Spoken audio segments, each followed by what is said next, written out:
got to go. Hey, hey. Ho, ho. In the rising eco-right movement, you could say these are the eco-righteous. Fossil fuels have got to go. Among the throngs of environmentalists at the climate march in Washington last month, they stand out because they not only chant, they pray.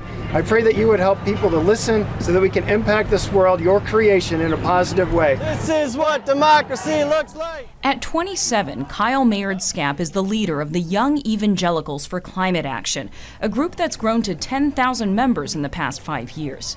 There's a general perception out there that evangelicals are apathetic or antagonistic toward climate change, and that's just not the case.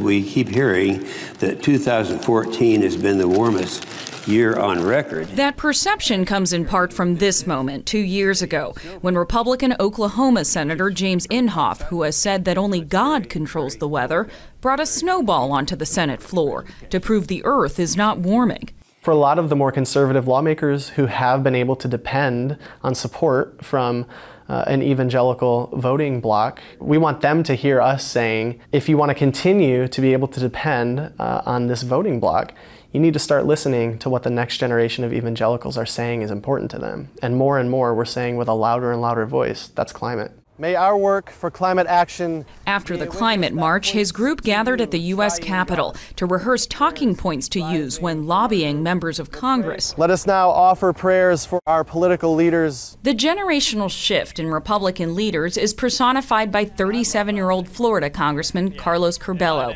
He voted with the party to repeal the Affordable Care Act, but he's bucking the party leadership on climate change. We met up with him at a solar-powered farm in his district, just south of Miami. People here live between the Everglades and the ocean, so the environment is always on our minds. Last year, Curbelo and Florida Democrat Ted Deutsch co-founded the bipartisan Climate Solutions Caucus. It now has 38 members in the House of Representatives.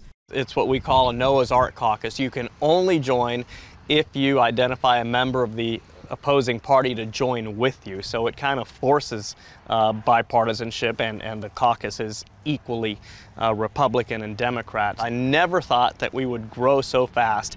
Curbelo's constituents are already living with the effects of global warming, such as high tides that reach higher every year and flood residents even on sunny days, depressing property values.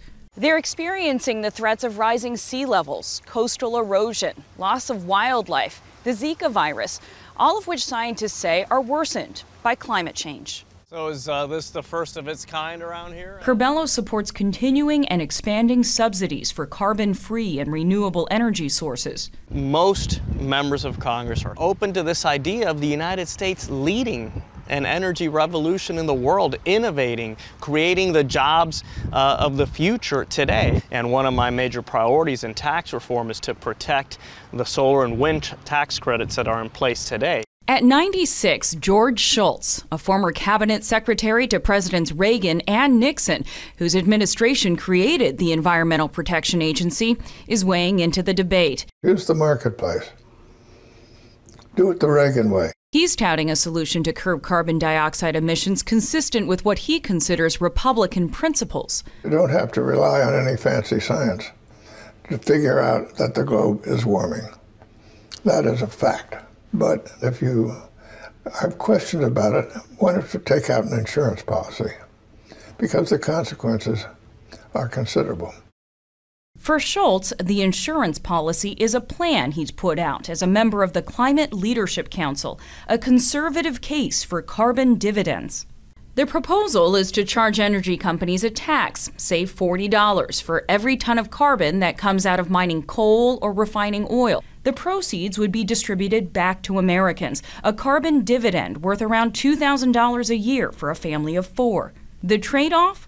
The plan would strip away much of the EPA's authority to regulate carbon emissions and cancel President Obama's Clean Power Plan. It may surprise you to learn that many of the world's largest oil companies say they'd support a carbon tax, including ExxonMobil, which told NewsHour Weekend, "We support carbon policies that would ensure a uniform and predictable cost of carbon across the economy." Currently, no Republican in Congress has endorsed Shultz's carbon tax plan, although Democratic Senator Sheldon Whitehouse of Rhode Island says privately some do. He introduced a similar plan in 2015. Virtually every Republican who has looked at the climate change problem and come to a solution comes to the same solution, which is a price on carbon, a market signal that is revenue neutral and gives all the money back to the public. And I think our answer is yes, yes, we'll do that.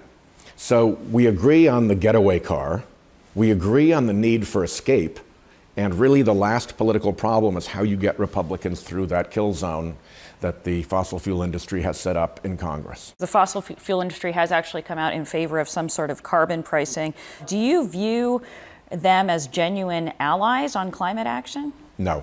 Every part of the fossil fuel industries and big oil's political apparatus is still lined up to say, if you dare talk about a carbon price, we are coming after you. The carbon tax may be a good idea. It's not doable, even a revenue-neutral carbon tax. Andy Sabin is a longtime Republican Party donor who made his fortune from a metal recycling business. He sees climate change as an urgent problem, but a carbon tax is politically dead on arrival. Kellyanne Conway, that's the House leadership. Tillerson. Sabin contributed more than $700,000 to Republican candidates in last year's election, including those he feels support environmental issues. But he also donated $100,000 to President Trump's inauguration, even though Trump has called man-made climate change a hoax and is considering withdrawing from the 2015 Paris Climate Accords, where the U.S. pledged to significantly reduce carbon dioxide emissions. I talked to friends in the White House about the Paris climate change agreement. I'm constantly texting people very close to the president. I want to be his environmental advisor so he could at least hear the other side. And I'm hopeful he's going to say, hey, you know, maybe I should take a look at the environment. Sabin spends his free time taking care of his menagerie of animals and tending to his organic garden. What do you think the solutions are to lowering carbon emissions? Well, I think we're on the track now. I believe in, obviously, wind, solar, hydro, modular nuclear, all of these things. And what's nice is renewable energy is becoming much cheaper than fossil fuels. An ardent nature lover who buys prime real estate on New York's Long Island just for conservation, Sabin has also given millions to endow Columbia University's Sabin Center for Climate Change Law. The real solution, biggest solution, stop cutting down trees and plant new trees. That's carbon capture. Right. Yeah. But that's natural carbon capture. Florida Congressman Carlos Curbelo disagrees with President Trump's attempts to dismantle the Clean Power Plan, and he's considering the carbon tax. I'm trying to avoid going out there and endorsing or rejecting specific ideas. My point is we have to do something, and if we're going to get rid of the regulations like the Clean Power Plan, what's the alternative? There must be an alternative. The political momentum for Republican solutions to climate change is overlapping with another reality, shifting public opinion. A national survey by Yale and George Mason Universities last December found half of Trump voters think global warming is happening. 6 in 10 Trump voters supported taxing or regulating the pollution causing it. For the varied voices in the rising eco-right movement, it's a matter of making the issue a priority for Republicans by speaking their language. And the reconciling and saving work of Christ extends to all things, the entire created world. Young Evangelical leader Kyle Meyaard-Schaap argues climate action is in line with other Christian values, including anti-abortion views. To be pro-life means that you care about human life, you care about human flourishing, free from the impacts of a changing climate on people's ability to grow their food and provide for their families. Republican donor Andy Sabin highlights the public health hazards. If you really want to relate to a working class Republican, tell him he's going to live longer. Tell him his health bills are going to go down, and he may not get cancer or asthma or heart disease. That resonates with somebody. And George Shultz, the Republican statesman promoting the free market fix, says for the sake of his grandchildren and great-grandchildren, he hopes history comes full circle.